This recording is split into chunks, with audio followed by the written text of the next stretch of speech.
ওই মেশিন দিয়ে পশু জবে করা, মুরগি জবে করা, হালাল পশু পাখি জবে করা, এটি জায়েজ এবং না জায়েজ উভয়টা সুরত আছে।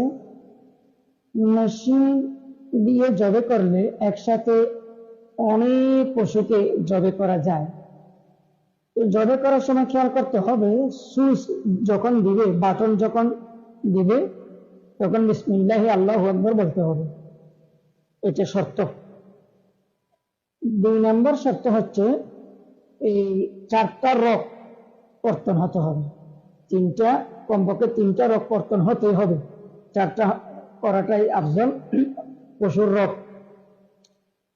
3 নম্বর শর্ত হচ্ছে অন্য জায়গায় মেশিন যে একসাথে শিকলবদ্ধ একসাথে এতগুলো পশু যে জবে হচ্ছে, কণ্ঠনালী ছাড়া অন্য জায়গায় পেটে বা পায়ে অন্য জায়গায় আঘাত করা যাবে না।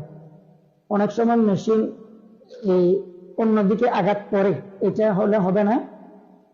আর একটি শর্ত হচ্ছে এই মেশিন দিয়ে যখন জবে করবে, সেখানে যদি কিছু পশু কোনো কারণে জবে না হয়, ওই পশুগুলোকে দ্বিতীয়বার দাঁড় করানো হয়, তখন বাটন দেওয়ার সময় যদি বিসমিল্লাহ আল্লাহু আকবার না বলে, প্রথমবার বলছে এই কারণে দ্বিতীয়বার মনে করতেছে না যে বলতে হবে, তাহলে কিন্তু দ্বিতীয়বার পশুগুলো জবে হালাল হচ্ছে না বিসমিল্লাহ আল্লাহু আকবার না বলার কারণে।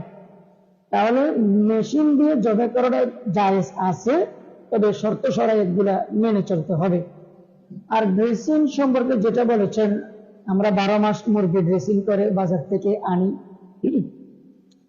এই ড্রেসিং মুরগির পেটের ভিতরে নাড়ি বুড়ি রাখা অবস্থায় যদি ড্রেসিং করা হয়, ড্রেসিং করার সাথে সাথে এই নাড়ি বুড়ি এবং তার পেটে যে ময়লাগুলো, রক্ত, ব্লাড, এগুলো শরীরে ছিটে যায়, গোস্তের মধ্যে ছিটে যায়, লেগে যায়, ছড়াই যায়, যার কারণে জীবাণু হয়ে যায়, এই জন্য হারাম।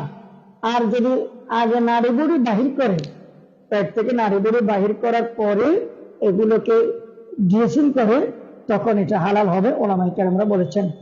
আবার অনেক সময় দেখা যায় গরম পানির মধ্যে রক্ত থাকে, ব্লাড, মুরগি ড্রেসিং করছিল, এই জন্য দূষিত পানি, জীবাণু পানি, ব্লাড আছে আগের, এরকম পানিতে ড্রেসিং করলেও হবে না, যেহেতু অসংখ্য জীবাণু থাকে।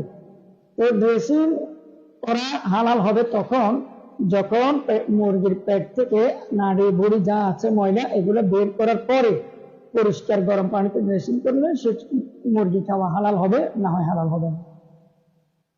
অসংখ্য ধন্যবাদ।